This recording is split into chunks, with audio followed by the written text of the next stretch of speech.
They hooked me up. What's with all the butter? I'm shaving with it, and you know what I discovered? You can eat it? No. My face feels so good, I'm going to use it all over my body. But I don't want to be a secondary character.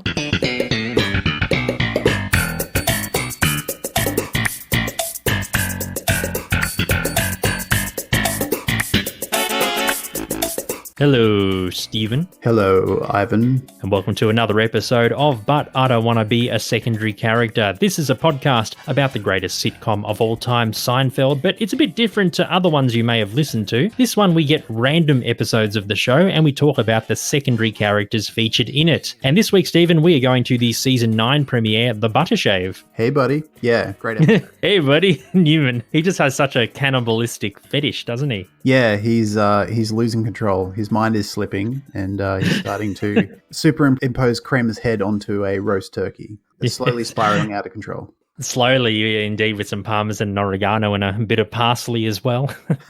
Yeah, hold it. This is parsley. And it was an episode, Stephen, that I actually enjoyed a bit more than I probably should have due to its silliness and its references to cannibalism and all that. But anyway, we can talk about the episode a bit later. That's right. If you want to talk about the episode or just get in touch with us, you can email bidwabask@bidwabaskpodcast@gmail.com, not bidwabaskpodcast@podcast.com. Not one. Yeah, we're not so lucky as to own the domain name of podcast.com. You can also say hello on Twitter, Instagram, Facebook, or Reddit if you wish. And you can listen to all of our previous episodes on whatever podcast you choose. And it would be awesome if you left us a rating or review on whatever app you choose, and you can support us financially too. That's right, Stephen. We are on Patreon and PayPal, and over at patreon.com/bidwabask, you get bonus episodes of Curbcast, our Curb Your Enthusiasm podcast, as well as Season 11. It's where Stephen and I come up with episodes of Seinfeld set in the modern era, and we write the plots and we read them out to you. That's right. We are up to episode 5 on our Patreon. We are about to release that. So check that out. You can check out our Season 10, which was another fictional season we did quite a while ago. If you scroll back through your normal feed, you'll be able to find that. Finally, as well, if you want to join our Facebook group, Seinfeldisms, you can just type Seinfeldisms into Facebook and join officially the biggest Seinfeld group on Facebook. We have our first sponsor as well, which is awesome. Her name is Lynn. She's a awesome woman from America, and she makes tons and tons of Seinfeld masks. And if you go to the group and just peruse through recent posts, you'll be able to check those out. Unfortunately, we're only shipping to the US and Canada, but we are trying to figure out some option that isn't ridiculously expensive for Australian and European customers as well. So check all that out. Indeed. And speaking of Seinfeldisms, my friend, that is the first segment for each episode. It is the intersectionality of Seinfeld and reality. So any Seinfeld-related things happen in your world lately? Yeah, just a couple of small ones. So I was listening to a couple of podcasts through the week. Couldn't even tell you which ones it happened in, but a couple of mentions of Seinfeld in various fashions in a couple of podcasts that I listened to through the week. What about you? For me, my lovely fiance, she loves cooking, and we come up with like meal plans every week. So we decide, on the Friday night what we're going to eat from Saturday to Friday. And she's considering maybe for next week, because of this very cold Melbourne winter, maybe jambalaya. Ooh, jambalaya. You recently had mulligatawny, so you're slowly going through all of the Soup Nazi soups. Yeah, we are. She liked the Soup Nazi episode, and she's pretty keen on trying some of those soups. Okay, she'll probably eventually get, on whatever night you choose to cook that, she'll eventually get sick of you saying jambalaya. Jambalaya. Just shut up. Wild mushroom. Yeah, more soup for you. Yeah, more soup for you. Less Newman impressions for you. That's it. Okay, on to Seinfeld news. A couple of pieces to talk about this week. We're going to start off on a sad note in what seems to be happening more and more lately. The fantastic actor, the legendary actor, Wilford Brimley, unfortunately passed away through the week. He was aged 85. He was a veteran actor. He was known for roles in The China Syndrome, The Natural, The Firm, Absence of Malice, Cocoon, and several others. He actually started acting a bit later in life. Before that, he was actually I think he was a cattle wrangler. He was a blacksmith, led a really, really interesting life. He was in the army for a while as well. Obviously, this is related to Seinfeld because he did play the Postmaster General in the episode The Junk Mail, which I believe is also in Season 9, maybe episode 5 or 6. Yep, season 9. Yeah, we did that. I think season 9.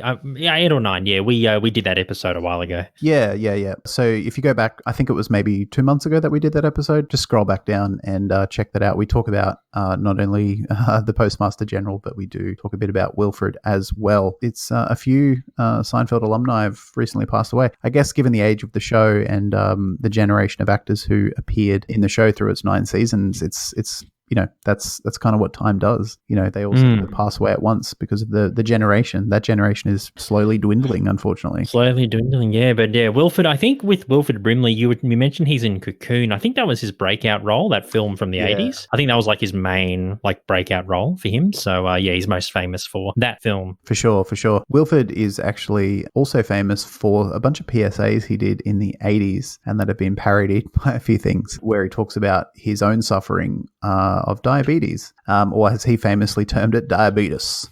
Diabetes.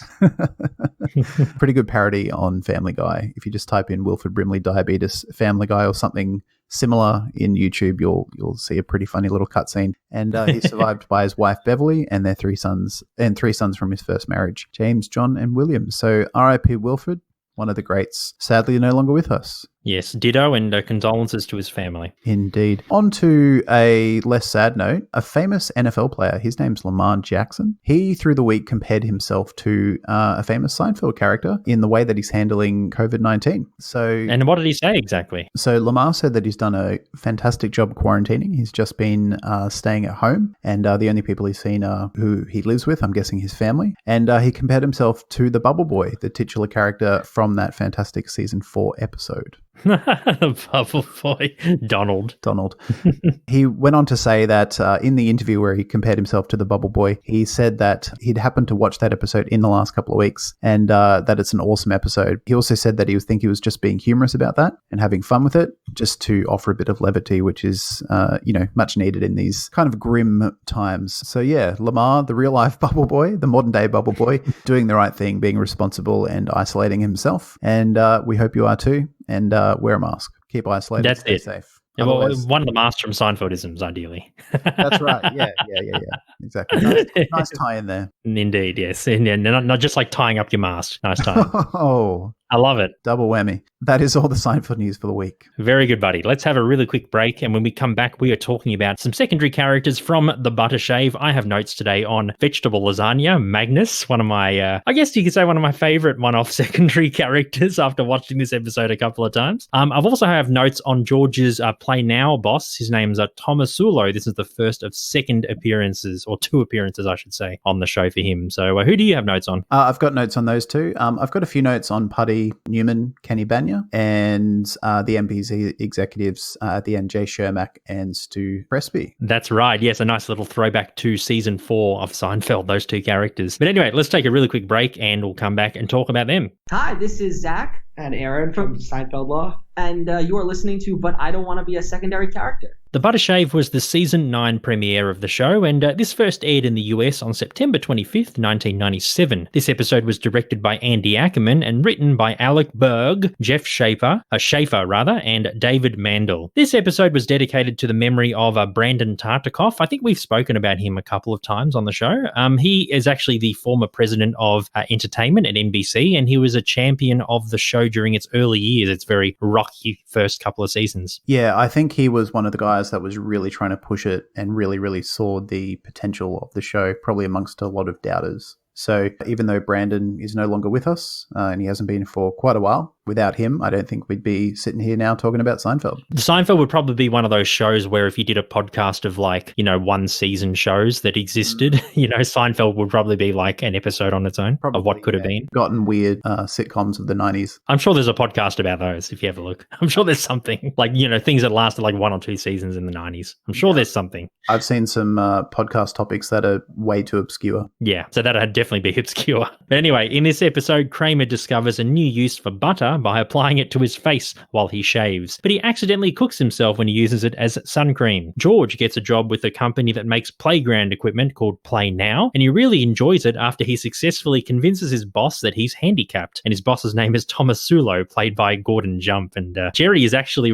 he's correct, isn't he? He says to George, at least you'll be going to hell at 3 miles an hour. And boy, isn't it one of the scummiest things George has ever done? Yeah, I would say probably top 5 scummy scenarios that George has been involved in. I mean, it even seems to cross Jerry's limits, and he doesn't have a lot of limits or a lot of care about ethic. You know, he even says it's getting hard to admit to people that I know you. Yeah, exactly. Yeah. So, I mean, if it bothers Jerry, I think it definitely crosses a line. Yeah. Meanwhile, Jerry is riding a wave of success at comedy clubs, but he hates the fact that hack comedian Kenny Bania, Steve Heitner, is riding his coattails. Elaine is on her way back from Scandinavia with Puddy, and they repeatedly break up and get back together. Other secondary characters in the episode: Wayne Knight, he is Newman, he appears once again. Frank Van Keeken, he plays Magnus, also known as Vegetable Lasagna, a character that I enjoyed. Kristen Davis makes her return from season 8's The Pothole as Jenna, Jerry's former or ex-girlfriend, the one who he drops the brush in the toilet, the toothbrush. Yep. So she's back, and she's also Kenny's, I guess later on she is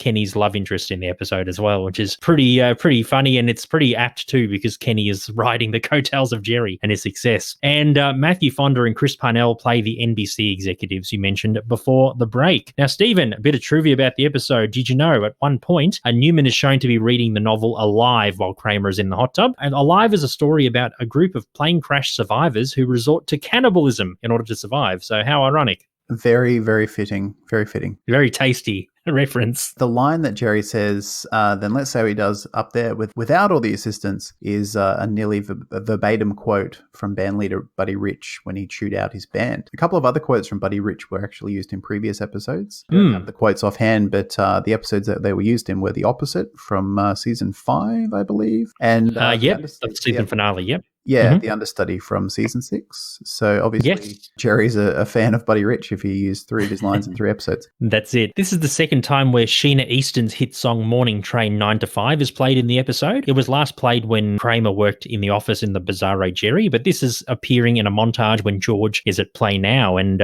this song was also used in the film Eurotrip, a 2004 comedy, and that was a film produced and written by Alec Berg, David Mandel, and Jeff Schaefer, the writers of the episode. Maybe the licensing fee for Working 9 to 5 by Dolly Parton was too much, so they just reused Sheena Easton's a one-hit wonder song about going to work. Yeah, that's it. Catching the morning train. And I think Dolly would have commanded a bit too much money, I think. Probably, yeah. Maybe they paid for when they originally used it. Maybe they paid for like 3 years, and then they realized they're like, oh, we can still use it again because we paid for like 3 years of licensing. We'll just reuse it and save money. Probably something like that. Another trivia point about a line used in the episode. George says after he gets his own bathroom, I love that bathroom. It's got that high toilet. I feel like a gargoyle perched on the ledge of a building. Is quite a funny coincidence because Jason Alexander voiced a gargoyle in the animated Hunchback of Notre Dame in 1996. So yes, that Disney film is part of the second renaissance of Disney films in the 80s and 90s. Yes, he was part of that film, as well as many other things. And the last bit of trivia that I have, Steve, is the 2 NBC executives, Jay Shermack and Stu Crespi. They're actually references to The Pitch from season 4. The original guys were called Stu Shermack and Jay Crespi, and it's a reference because in The Pitch episode, they go up to Jerry after a set at the Improv at the same bar area where he is, and they go up to Banya, and it's a nice little throwback, and it's a reference to Kenny riding the coattails of Jerry. Yeah, and all they've done is just swap their first name, so it's Stu Chermack instead of Jay Chermack. Oh, sorry, Jay Chermack instead of Stu Chermack, and that's Stu it. Crespi instead of Jay Crespi. So that's it. Played by 2 different actors. Yeah, it's pretty good. Yeah. No, a nice little nod to The Pitch for sure, and also to Banya, also always trying to scab off Jerry. I like his comparison to Banya as the fish that suck on the shark swimming in the water. Yeah, that's it. That's him. That's Kenny. But he's a very benevolent guy, though. He doesn't have bad intentions when he does it. No, I don't think he's even aware of how Jerry might feel. He just things just happen to him, and he just wants Jerry's approval, and he thinks it's all good. So, and if you're on Patreon and you listen to our season 11 podcast, you'll understand when you listen to the first episode. That's right. Well, we've Yes. kind of already just started talking about Kenny, so why don't we continue that and talk about him in the context of this episode? For sure. He is played by the wonderful Steve Heitner. And yeah, Kenny Bania, I mean, we see more about him and we understand more about his character. And I don't know, I guess he probably does have some comedy that is accessible to people, even though it's even more observational stuff than what Jerry can pull. I think it probably has a much more broad appeal. And it actually makes sense, I think, that the NBC executives approach Kenny because he seems to have that very family-friendly or family-orientated kind of comedy. So he probably would actually do well in a sitcom. I think someone like Kenny and his style of comedy and just him as a person, you know, if he were to act in his own sitcom like Jerry, yeah, he would fit in very well with the sort of saccharine sweet, watered down, idyllic portrayal of family life, you know, in America in the 90s, you know, with, I don't know, I'm just trying to think of a bunch. I mean, there's so many, but you know, comedies like Full House or Family Matters, you know, that sort of portray these idyllic family situations. You know, Kenny, whatever Kenny's sitcom may have been, you know, if he goes ahead with the deal with NBC, maybe it isn't like a family comedy, but I think it would have the same tone, the same sort of family friendliness, as you said. Yeah. One question I wanted to ask is, you know, Kenny is, as we said just before, he's harmless. He's not very self-aware. Things just happen to him and he kind of just, you know, appreciates them and goes with them without much insight or thought. Do you think, because, you know, within a small amount of time in this episode, a bunch of things happen to him. You know, he gets a really attractive girlfriend, goes over really well after Jerry warms up the crowd, and then he gets a NBC deal. You know, that's a pretty good sequence of events that happen to you. Do you think maybe he would have developed a bit of an ego, maybe a bit of arrogance after this episode? Oh, probably, yeah. I mean, because we've talked about in his What's the Deal With episode, the Jerry's Enemies episode from way back when, we've talked about Kenny Bania in that one. And I think we said that he admires Jerry and he kind of wants to follow in his footsteps, which he ends up doing in this episode. I think he probably thinks that he's probably more talented than he actually is, and probably due to the fact that his content is, like I said, much more observational and family friendly and has more of a broad appeal. I think that maybe Kenny probably thought, wow, I'm actually more talented than Jerry if I'm getting all these deals. And it would have inflated his ego. True. Yeah, I agree. All right. That's all I have about Kenny. Do you have anything else? No, not in the context of this episode, no. Okay. Why don't we talk about someone that you obviously like a lot, Magnus, aka Vegetable Lasagna? Yes, he's played by writer, producer, and director Frank Van Keeken. He wrote 22 episodes of Mad About You, and he wrote and produced for shows including Winging It, The Next Step, and Billable Hours. And he's also played a worker at NASA in the film Armageddon. I don't want to close my eyes. Don't want to fall asleep. So yeah, that's him. Magnus, yes, I really enjoyed his character, and I just love how he's just so frustrated with Elaine and Puddy, and he has to sit on a 22-hour flight with them all the way to New York. Obviously, we can confirm that because there is like a shot of a map when they're heading to the airport, and they're in Oslo, which is the capital of Norway. So I assume that he is Norwegian based on his accent. He does have the Scandinavian accent, and his name is Magnus, which is a pretty big giveaway. One thing that I thought of about Magnus, Steve, is I think he's probably a loner. I feel like he's probably an introvert, probably on the autistic spectrum, maybe. But I feel like maybe he probably works a dead-end job and he's saved all this money to travel to the US or maybe around the world or something like that. And, you know, he's probably going on a holiday by himself. Yeah, I think all that is pretty evident. I didn't think of the autism thing, but that makes sense given the fact that he doesn't even like, you know, what I would describe as kind of mild shouting or mild tension between Puddy and Elaine. It's not especially threatening or tense, but, you know, he begs almost, you know, please stop. I don't like tension. I don't like shouting. I can't remember what he says exactly. You're shouting. Yeah, he's the only one around them who seems stressed out. Everyone else is just kind of sleeping or doing whatever they're doing in their seat. So I think that would sort of back up the idea of him potentially being autistic. And I like the idea of him being, you know, maybe just working at a dead-end job, maybe being just a bit of a, I hate to use the term, but maybe just a bit of a stereotypical loser. Yeah, he's like a loner, yeah. Yeah, and he just seems like a bit of a wuss.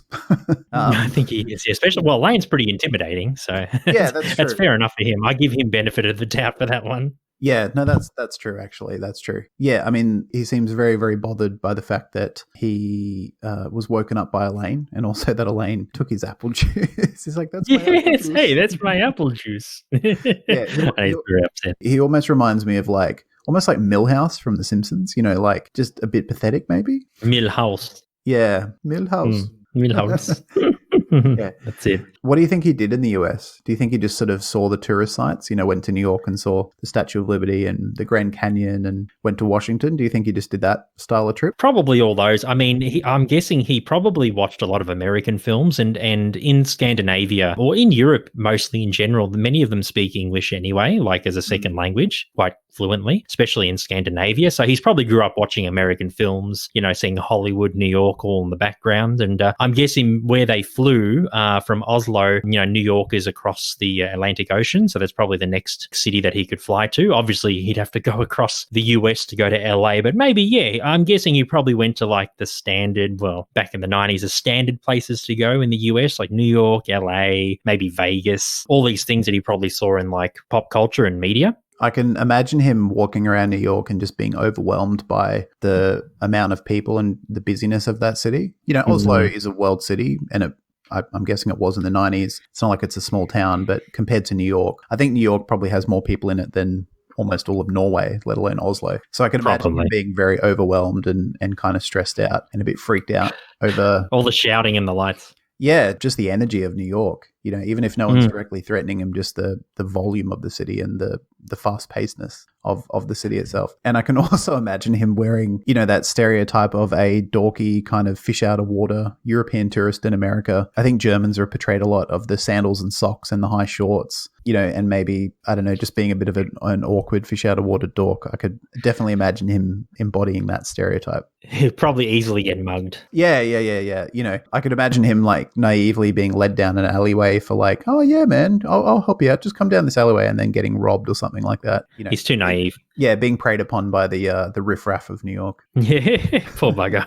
But yeah, no, I liked Magnus. I thought he was really funny. He's just it's just like the actor, like Frank could have easily, overacted it, but I think he did just fine. Yeah, it wasn't a ridiculous over the top Norwegian accent, or Scandinavian accent, which can be done where it's more like, you have stolen my vegetable lasagna. It was a bit more subtle, which was nice. Yes. He seems like the sort of person as well, if he did get mugged in New York, or if he just maybe didn't have as good of a time as he thought he would in America, I don't think that would destroy his love for America. I still think he would hold on to what he thinks America could be, especially as a tourist. He seems like that's a person where, even though he would have felt disappointed, he wouldn't have had any disdain for America. No, he would have loved it. But like I said before, I think he probably grew up on American films, TV shows, and like I said, because English is basically a second language in most parts of Western Europe, he probably would have watched the shows and enjoyed them. And he decided to save up money in his dead-end job, and because he's a loner and doesn't have a partner or many friends or any at all, and he decided to go on his own. And he happened to be next to Elaine and Puddy and had a bad introduction to American attitudes.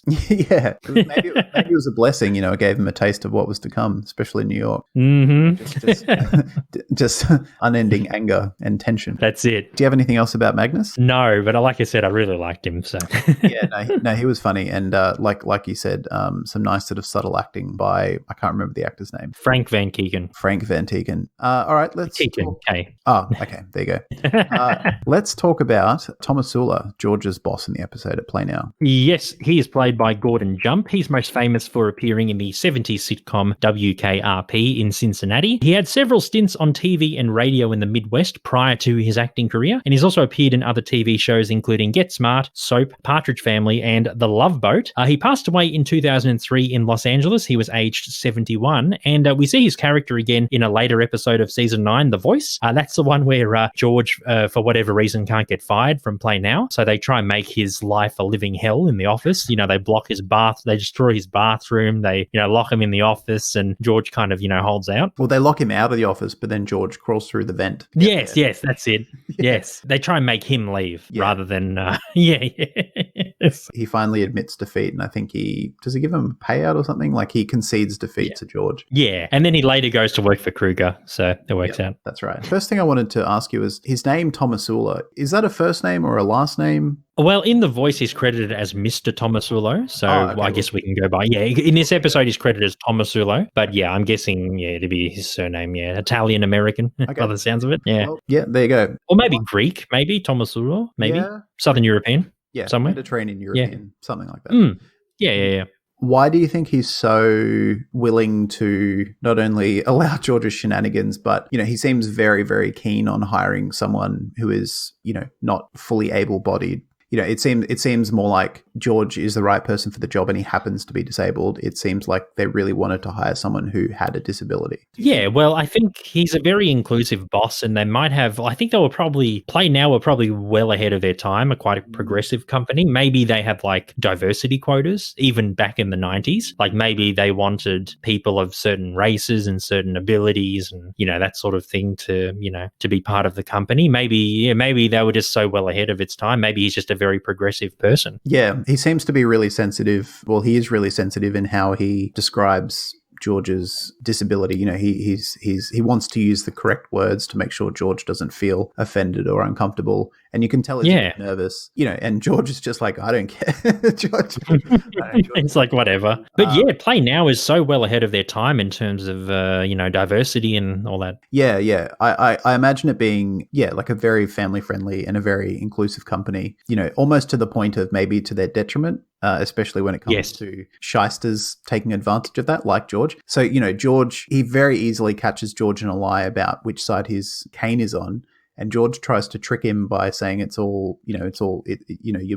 It's a reflection in the mirror. Yeah, it's a reflection. And Mr. Thomassoulo goes, well, hold on a minute, George, just stop right there. And you think he's going to call George out on his bullshit, but he thinks that George is, needs a cane on both sides and he gives him both of his legs. Yeah. So he gives him a buggy. Yeah. I think mobility scooter. Yeah. Yeah, exactly. I think after George, in the voice, I think after they eventually get rid of him, I think it maybe would have hardened him just a tiny bit or made him a bit more wary of scammers like George and, a bit more sort of almost street smart in a way. Yeah, because I feel like in this episode, Thomassoulo, I think he takes people at face value and he has a lot of trust in people, especially his employees. So I think, that trust, I think just like many other secondary characters on the show, people change based on, working with one of the core four or more. And I think Thomassoulo, I think his whole idea of trusting everyone deteriorated immensely. And he, like you said, he probably became more cautious. Yeah, I don't think it would have destroyed his trust in people overall. It just would have made him a bit more cynical, a bit more thoughtful about who is this person? Do they have an agenda? I don't think it hardened him too much, just sort of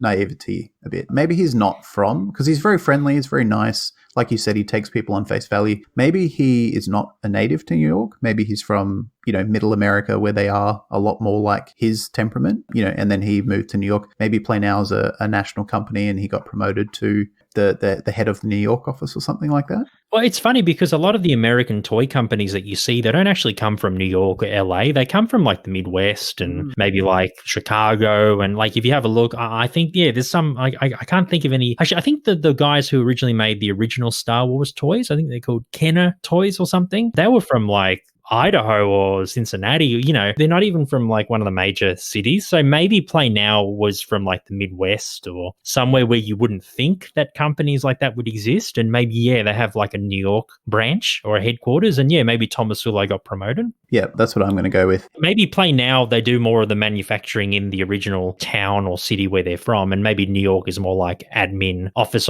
like operations, like that sort of stuff. Maybe distribution, buying, that sort of thing. Yeah, I mean, it could be like an East Coast office or just the corporate office, but like you said, their plant is in Middle America somewhere. Yeah, I think, and that sort of, to me, makes sense because of how naive Thomassoulo is until the end of the episode when he sees George miraculously lifting a mobility scooter over his head, running down the street. You can tell straight away he's sort of changed forever when he sees that, because George tries to do another lie when he's like, "Do you believe in miracles, sir?" And he straight out just goes, "No." He's on to George, and I think from that moment on, he's changed in some way. Yeah, because we don't see him for the rest of the episode after that point, and the voice is when we see him really give it to George. For sure. Do you have anything else about him? No, but we will talk about him in The Voice when we do that episode later. We haven't done that one yet, so hello, that's the one where from hello. That's where hello comes from. The Voice. It's either me, Jerry, or the voice. Hello. Oh, yes. So, Right. yeah, we'll talk about him in that episode. But anyway, let's move on. Who do you have to talk about now? I've got a couple of notes on Jay Shermack and Stu Crespi, the NBC executives. And I guess we can call them the new NBC executives. Yeah, Jay and Stu, they typify just your very slick corporate executives. You know, they're really well dressed. They talk really smoothly. Total salesman. You know, hey, Kenny, yeah, really loved your set. Just really slick. You know, they are exactly what you would imagine a 90s corporate executive to be, with a smooth pitch and an even smoother voice. I mean, even the way he says to Jerry that his suspenders are hacky, he's like, hey, Jerry, the suspenders, a little hacky. A little hacky, yeah. Yeah, just so slick and corporate. Yeah, I reckon they would, be best friends. And I think when they met each other, I'm guessing they met at NBC, it was too lost. What's the word? You know, they met themselves in the other person. You know, yeah. Kindred spirits is what I'm trying to say. Because the original Jay and Stu, they were, I think Stu was the like older, more experienced executive when we talked about them in the pitch. And Jay's like the young up and coming, the young buck trying to get into the, up into further management. He's one of the executives, like he's probably the newest executive on the board. So yeah, whereas these guys, they're just like the same age and probably the same level of employment and same experience.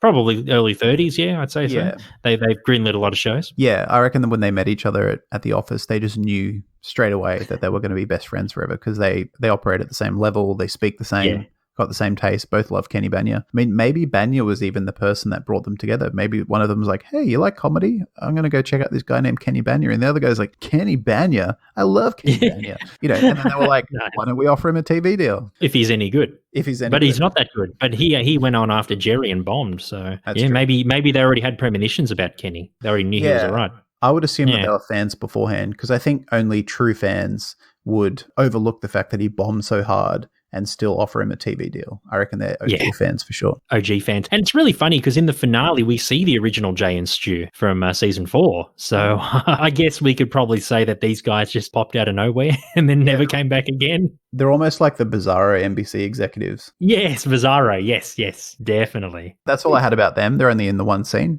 but I did like Jay and Stu. They were funny. All right, let's talk about Puddy in the context of this episode. Yes, played by Patrick Warburton. So Puddy, I mean, it's the same kind of trope between Elaine and Puddy. They break up 1 minute, then they're back together. And unlike, normal times when they can avoid each other, they're on a 22-hour flight. So they got to kind of stay with each other, and they break up and they come back, and it's on and off again quite regularly on the flight. Yeah, very hot and cold, very volatile. I did like him just being fixated like the dope he is on the Norwegian currency when he's like 10 kroner. Yeah. Kroner? Oh, wait. 10 kroner? The one with the hole. I think with Puddy, he's probably never really traveled overseas before. I mean, Elaine's obviously traveled to Europe with Maestro? Joe Davola's, and Joe Davola's psychiatrist back in season 4. Yep. But I think with Puddy, he probably never really traveled outside of the US, or maybe even New York State, to be honest with you. He probably doesn't seem like one of those worldly types. So maybe this was his first Euro trip. Yeah, that would make sense given the fact that he was so fascinated by some coins. I mean, international currency is fascinating, when you touch a new note or it's a coin with a hole on it, but you're not so fascinated that you are counting it, each denomination in the cab on the way home. He seems almost like fixated on it.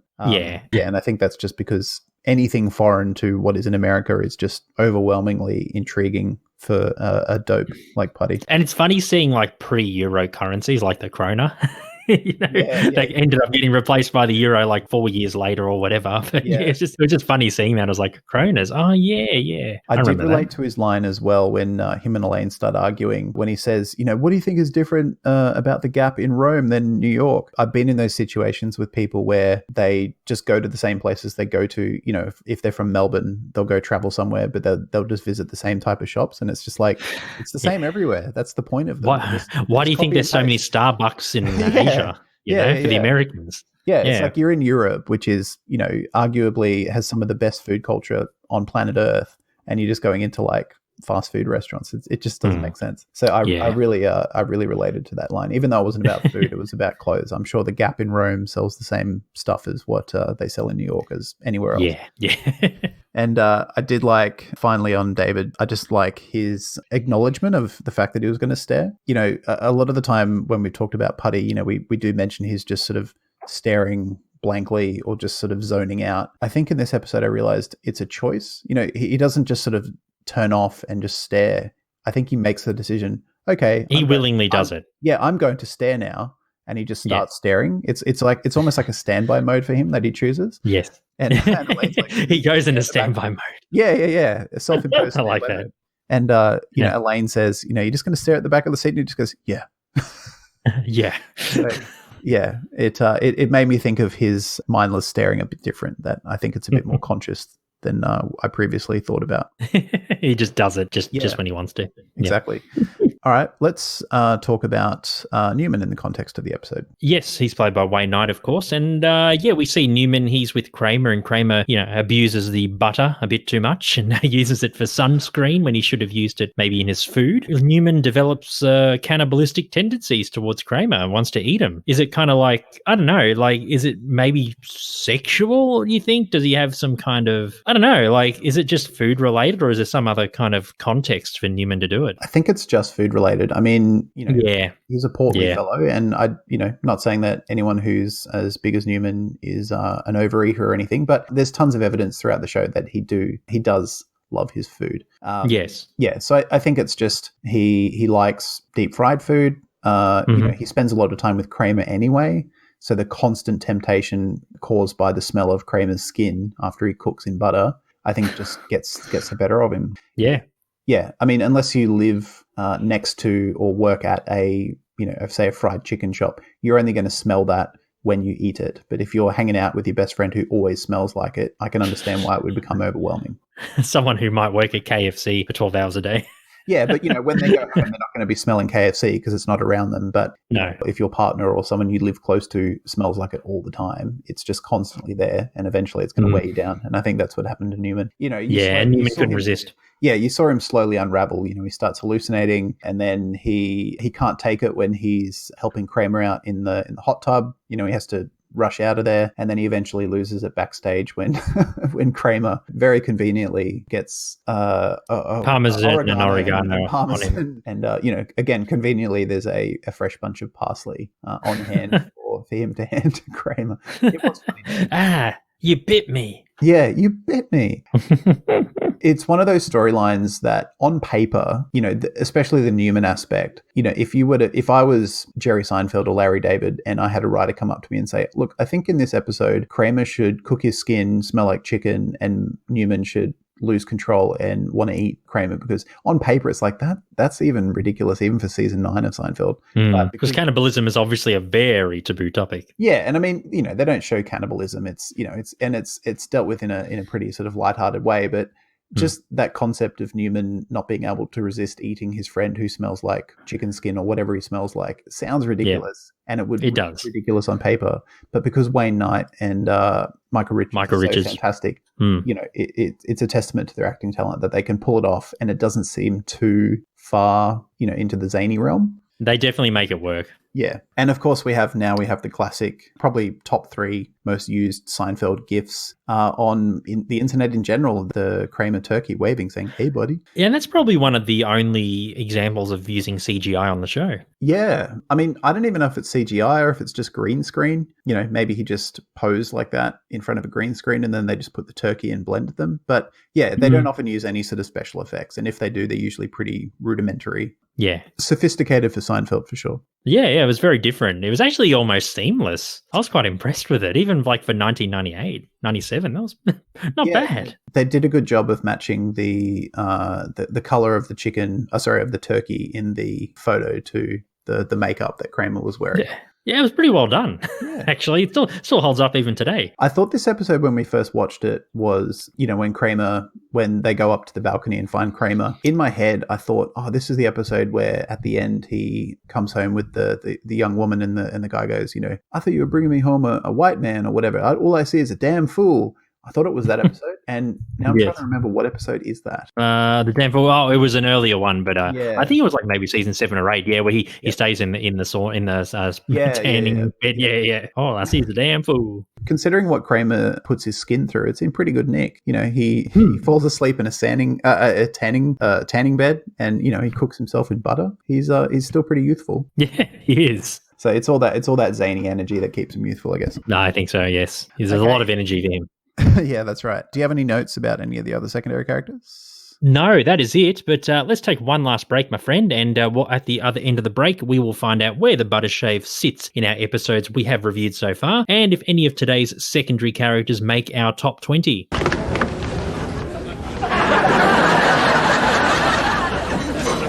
Hey, buddy. Okay, the butter shave. Where does it sit in the episodes we reviewed so far for you? Stephen, out of 138 episodes, the butter shave number 68. So, yeah, very zany and like one which the cannibalism concept, you know, kind of before I watched it, I was like, oh, this is the one with cannibalism in it, right? But yeah, no, I like you said, like the acting of Wayne and Michael like really made it work. And yeah, it was just like zany and really funny. And it was obviously the premiere episode of that final season, and it gave an idea of to what the rest of the season would become. And yeah, I actually had a lot of laughs, a lot of like zany, funny, comical laughs. Not everything has to be, you know, highbrow. It was a lot more slapstick, a higher amount of slapstick style comedy, you know, and even with the little montage of George, you know, at work going up and down the chair elevator and tripping that guy over. Yeah, it was a bit more slapsticky and physical comedy than normal. For me, this episode sits at number 76, so pretty close to where you've placed it. And there were some storylines I liked, some I didn't like as much. I thought the George storyline was the star of the show. The Kenny Bania kind of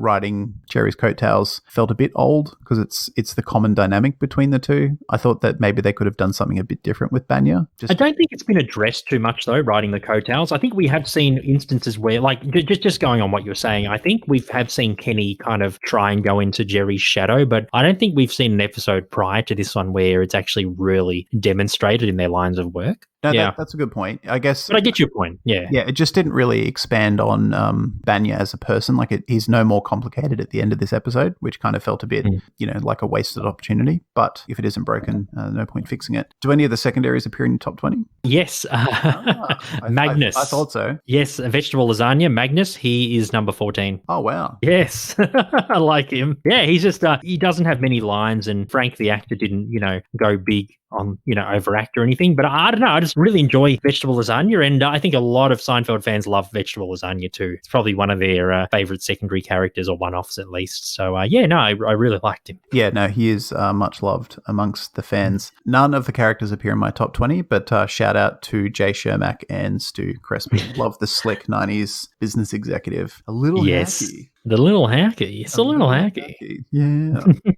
Okay, that is another episode of But I Don't Want to Be a Secondary Character. Thank you so much for listening. We really, really appreciate it. If you want to get in touch with us, you can email bidwabastpodcast@gmail.com. We're on all forms of social media, Twitter, Instagram, Facebook, and Reddit. You can listen to all of our previous episodes on your podcast app of choice. And if you want to support us, we would really, really appreciate a review on whatever podcast app you use. And you can support us financially as well. That's right, on Patreon and PayPal. And a big thanks to our current patrons, Tim, Nakia, Holly, Jeff, Neil, and Dan. Yeah, thanks a lot, guys. We know times are tough, and the fact that you spare a few bucks each month helps us out, and we can't say how much we appreciate it. So thank you once again. Finally, if you want to check out our Facebook group, Seinfeldisms, just go to Facebook and type in Seinfeldisms, and you can join the fun part of the biggest Seinfeld group on Facebook, which Massive. is really awesome. We are helping out one of our Seinfeldisms fans. Her name is Lynn. She is selling some awesome Seinfeld-related face masks to help you keep you safe during the current COVID-19 pandemic. It is only available to our US and Canadian listeners or Facebook group members at the moment, but we are working on an option for Australian and hopefully European customers as well. So stay tuned and check out the group for all the details. And next week, Stephen, we're going to season 6, and we're talking about The Doorman with Larry Miller playing the eponymous character. Nice. He really has it in for Jerry. Can't wait to watch it. Yes, my name is Ivan. And I'm Stephen. And we will see you next week. You take care of yourselves and each other. Bye now, and don't act a little hacky.